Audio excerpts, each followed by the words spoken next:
গত 10ই ডিসেম্বর রাজধানীর দক্ষিণ বনশ্রী এল ব্লকে ফাতেমা আক্তার নীলি নামক এক স্কুল ছাত্রীকে নৃশংসভাবে গলা কেটে হত্যা করা হয়েছে। গতকাল আনুমানিক দুপুর 1:30 থেকে 3:30টার মধ্যে এই ঘটনা সংঘটিত হয় মর্মে আমরা প্রাথমিকভাবে জেনেছি। এই ঘটনার প্রেক্ষিতে ভিকটিমের বাবা মোহাম্মদ সজীব বাদী হয়ে খিলগাঁও থানায় একটি হত্যা মামলা দায়ের করেছেন। তারা বেশ কিছু বিষয় আমাদেরকে বলেছেন, আমরা সেগুলো বিবেচনা রেখেই তদন্ত কার্যক্রমটা চালিয়ে নিচ্ছি। প্রাথমিকভাবে আমরা যেটা জানতে পেরেছি যে ভিকটিমের বাবা মোহাম্মদ সজীব তিনি একটা রেস্টুরেন্ট চালাতেন এবং এই ঘটনার পর থেকে তার রেস্টুরেন্টের একজন কর্মচারী গায়েব বা লাপাত্তা হয়ে গেছেন, তার খোঁজ পাওয়া যাচ্ছে না। তারা সন্দেহ করছেন সে এই ঘটনার সাথে জড়িত থাকতে পারে কোনো না কোনোভাবে। তো আমরা এই ঘটনার পারিপার্শ্বিক সব কিছু বিশ্লেষণ করে তদন্ত কার্যক্রমটা চালিয়ে নিচ্ছি এবং এই ঘটনায় যে বা যারাই জড়িত থাকুক না কেন আশা করি খুব দ্রুততম সময়ের ভিতরে তাদেরকে আমরা আইনের আওতায় নিয়ে আসতে সক্ষম হব। বিজলি কেবলসের স্কিন কোটেড ইনসুলেশন আগুন প্রতিরোধী। বিজলি কেবলস, নিরাপদ আজীবন।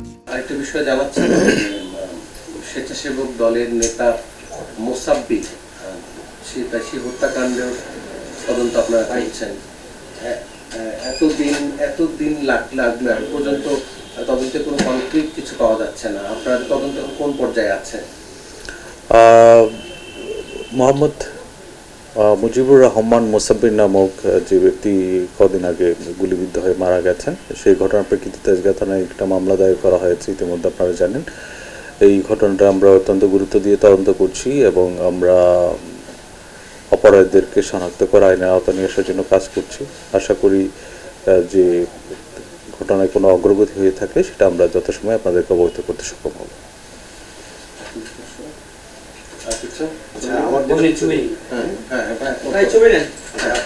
একটা হচ্ছে যে আপনি জানেন যে বাড্ডা একটি ঘটনা ঘটেছিল 29 তারিখে,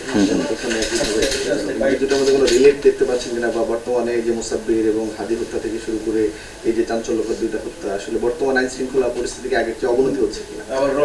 এটা আপনি যেটা বলেছেন, বাড্ডা থানা এলাকায় যে ঘটনাটা ঘটেছিল, নিয়াজ নামক এক ব্যক্তিকে এখানে গলা কেটে হত্যা করা হয়েছিল এবং এই গতকাল যে দক্ষিণ বনশ্রী এলাকায় যে ঘটনা ঘটেছে এটাও দেখা যায় গলা কেটে হত্যা করা হয়েছে। তবে আমাদের যেটা বিশ্লেষণ সেখানে মনে হয়েছে দুটি সম্পূর্ণ ভিন্ন এবং বিচ্ছিন্ন ঘটনা।